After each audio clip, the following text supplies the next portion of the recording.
Davienomar in the cut. Davienomar in the cut. Mr. Omar in the cut. Mr. Omar in the cut. And we back with another reaction video. So look, man, this is why people began to remove rhino's horns. Alright. About to get straight into the video. Hold on.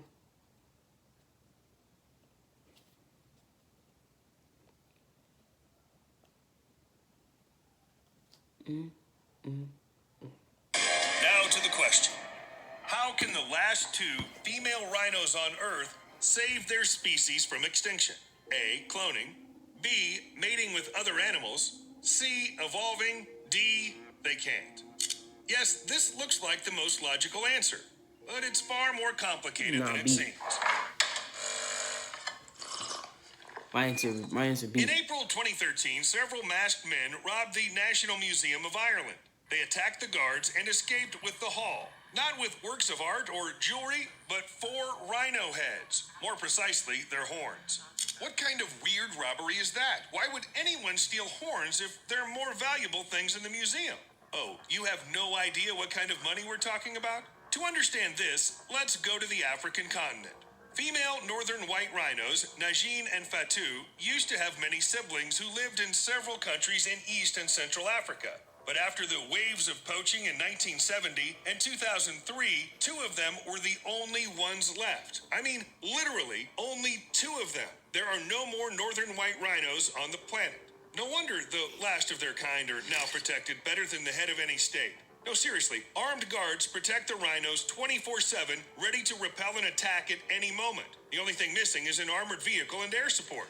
Hold on. Okay, team, follow my command. Only I 2 don't know of if them the left? female rhinos realize they're the last of their kind on Earth, but it seems like they got used to the guards. To be honest, I wouldn't be comfortable being so close to people with guns. On the other hand, sometimes it seems to be the only chance to save endangered species. To fight poaching in South Africa, there's even something like a rapid response squad. It includes veterans with real combat skills who do everything they can to help the animals. And you definitely not want to mess with them. Unfortunately, there are times when machine guns, experience in flashpoints, training, and awareness raising are useless. The last male northern white rhino, called Sudan, died in 2018, despite all the attempts to prolong his life. The reason was old age. There's simply no cure for it. Sudan was 45 years old. Damn. Wait a minute. This means there are only 2 female rhinos from the entire subspecies left on the planet? Maybe there's something I don't understand about mating, but I always thought that, well, that it takes a male. How can this be any different? It turns out it can. There's a type of sexual reproduction when female cells develop on their own. It's called parthenogenesis, and you can find it not only in somewhat simple animals like lizards or termites. In 2017, a zebra shark named Leonie laid several eggs, from which 3 baby sharks hatched. But at that time, the female had no contact with males for more than 3 years. And this was the first recorded case of parthenogenesis in sharks. While Leonie was still in contact with males at some point, an 11-year-old reticulated python, Thelma, has never made it. Imagine your cat, which never left the apartment, would suddenly give birth to kittens. You'd be just as surprised as the scientists. Thelma gave birth to 6 small female snakes, and DNA tests show she is the only parent. Moreover, it's still not clear why the snake suddenly decided to reproduce on her own. I guess she decided no one would help her with that anyway. Unfortunately, this trick will not work with rhinos. Mammals do not reproduce through parthenogenesis, even if they really want to. So how are scientists going to restore the endangered subspecies? Najin and Fatou also cannot bear babies due to a disorder. At this stage, you could probably give up and focus on endangered animals that can still be saved, if not for science. Yes, there are no males of northern white rhinos left in the wild anymore, but scientists have preserved their genetic material. And then everything is, well, relatively simple. Genetic material from males plus material from remaining females, in vitro fertilization, embryo creation, storing them in liquid nitrogen, and surrogates. Boom! We get baby rhinos. Future northern white rhinos are expected to be born with the help of southern rhino species. Well, we're not there just yet, but by April 2021, 9 embryos had been created. And then I thought, just how many species disappeared during the existence of mankind? If we figured out how to save them earlier, everything would be completely different. Maybe the dodos would not go extinct, and mammoths would be roaming the earth again. Though, when did people first start thinking about nature conservation anyway? For a long time, our ancestors did not care at all about what was happening around them. They could always die from hunger, cold, disease, and predators. Don't forget cataclysms, wars. In such conditions, one could hardly think of sparing this particular deer just because there were few of them left. You either killed and ate it, or spared it and died. It's that simple. Though it seems the first time they thought about nature conservation was in 1662.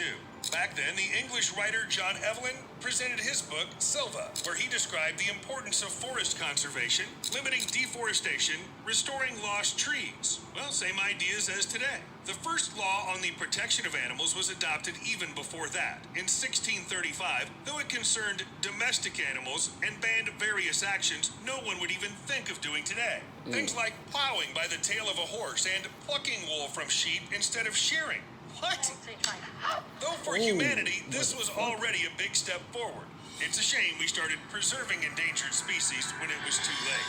Since science today is much cooler than it used to be, say the 17th century, maybe we can really do something about it. Can we bring back species that have already disappeared? In theory, we can. In 2003, scientists even managed to bring the Iberian ibex, which had become extinct 3 years earlier, to life for 10 minutes. The cub died shortly after birth due to a lung defect, but this does not mean that all experiments will end the same way.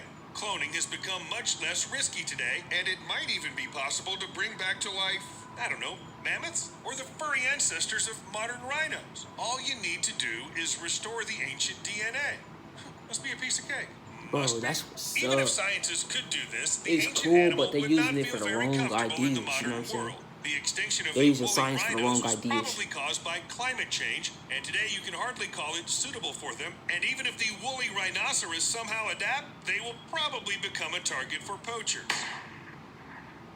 Do you think no one will dare take the horn of a unique animal if you place it in a restricted area? If only. Poachers once got into the French Thory Zoo to cut off a horn from a rhino, and security failed to stop them. The animal was killed. It's all for the money. Remember the robbery of the museum in Ireland I mentioned at the beginning? Those 4 rhino heads are worth $650,000 on the black market.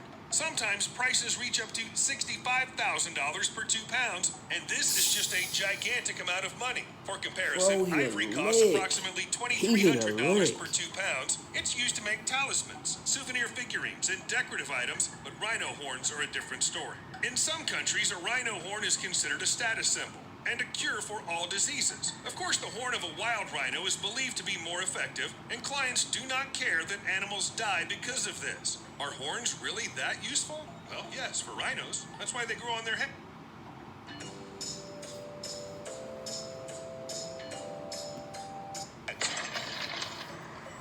But there is still a way to save these animals, to remove the horns of the rhinos under anesthesia. This is always a hard decision to make. Perhaps you cannot call it humane, but for now, this is the only way to protect animals from poachers. It's also a bit reassuring that scientists know exactly how to remove the horn without consequences so that the rhinos can live for many more years. An encounter with horn hunters means certain death for the animal.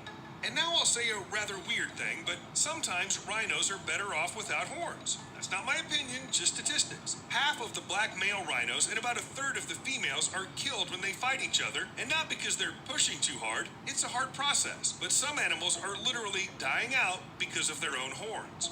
Moreover, rhinos are not the first species to suffer from this. 7,700 years ago, Irish elk disappeared from the face of the earth. These animals looked like deer, but with giant, I'm not kidding, enormous antlers spanning 12 feet and weighing 88 That was some pounds. big boys. The elk itself stood at 6.5 feet tall, so it could handle such colossal weight, at least for a while, until evolution intervened. More forests appeared on Earth, and it was simply impossible to walk into them with antlers that huge. Well, if you've always wondered how Thranduil's elk could move around Mirkwood without getting stuck in branches, obviously it was really hard. Perhaps this is why Legolas preferred horses. All the elk were already extinct by the time the War of the Ring began. But how do we know if we need to save endangered species at all? Well, some scientists believe we should mind our own business. Mass extinctions periodically wipe out up to 95% of all species in one go.